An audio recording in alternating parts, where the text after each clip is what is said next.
Hello everybody, hello everyone. Andito ako ngayon sa aming ah, area na kung saan maraming salamat sa Vicente family, sa Libak Municipality na kung saan kung hindi nang dahil sa inyo hindi po ito nagagawa ng panibagong kanal kasi itong kanal na to dati to kaya lang nung nagbagyo ng Paing ata yon natabunan ng rumaragasras na mga buhangin, bato, etc.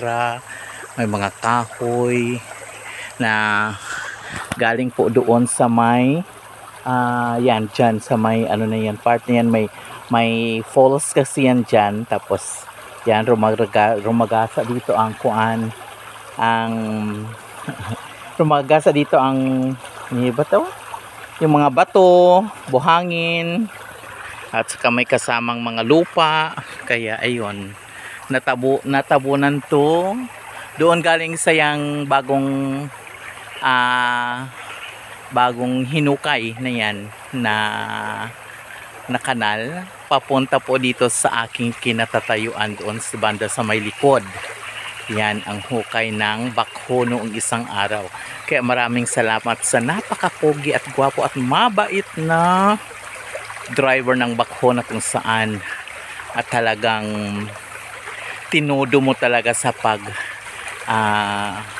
bakho itong area namin kaya ngayon ang doon na part na area na papunta sa aming mga kabahayan unti-unti na po siyang nawawala yung mga tubig kasi doon noong sarado ito siguro mga 2 years more than na to na so simula noong nagbagyo ng Paing hindi to nagawa ng ganito ngayon pa lang.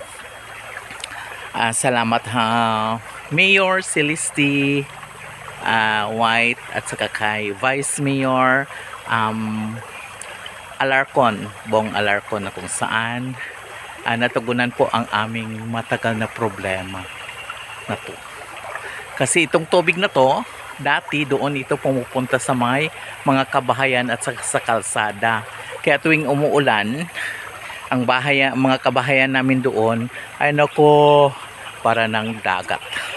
Kaya marami pong salamat. God bless po sa inyong lahat. Sa Vicente family kay Nung Bobot, Melchor, Vicente, Ate Liling, Ate Gloria, Ate Babe, Ate Rohama Vicentiero, maraming salamat sa lahat-lahat po na hindi ko nababanggit. Maraming salamat.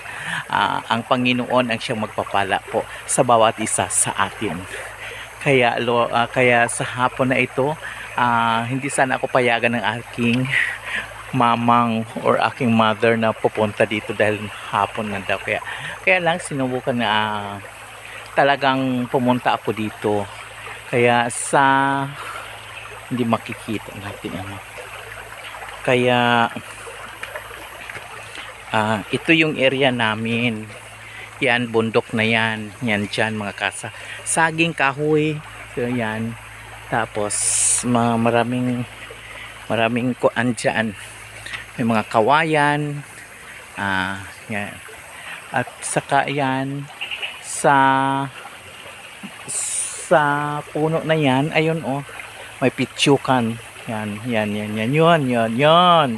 Pitsukan po yan.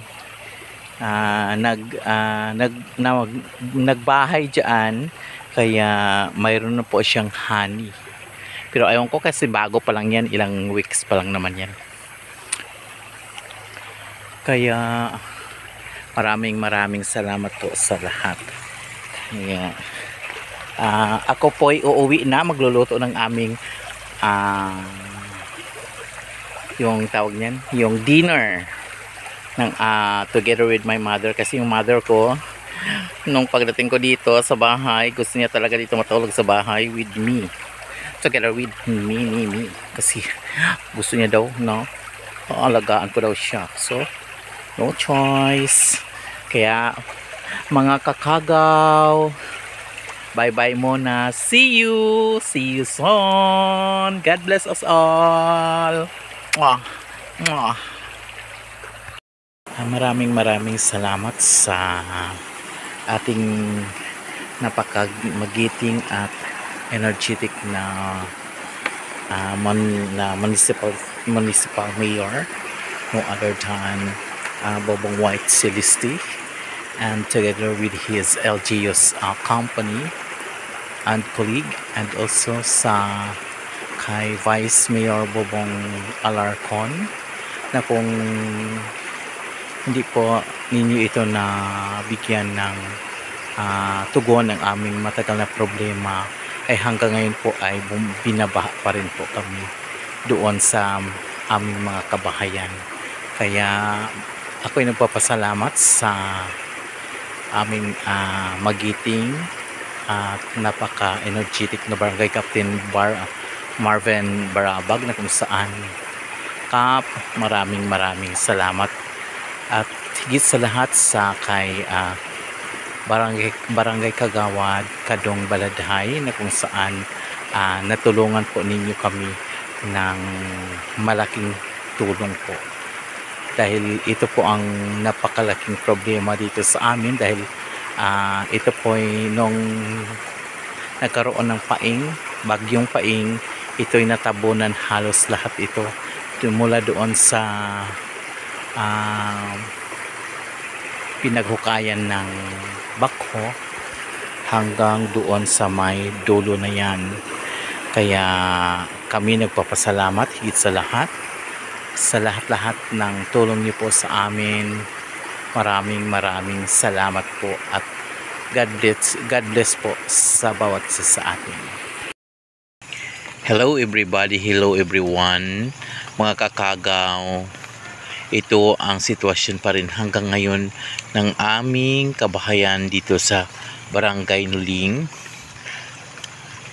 na kung saan nagkaroon na po ng kanal doon sa may hinukay na videohan ko noon, na hinukay ng bakho, ngunit hindi namin alam kung yung hinukay na yun ay sapat pa ba yun, dahil siguro doon sa may banda sa may bangkal na kahoy, doon umaapaw ang tubig.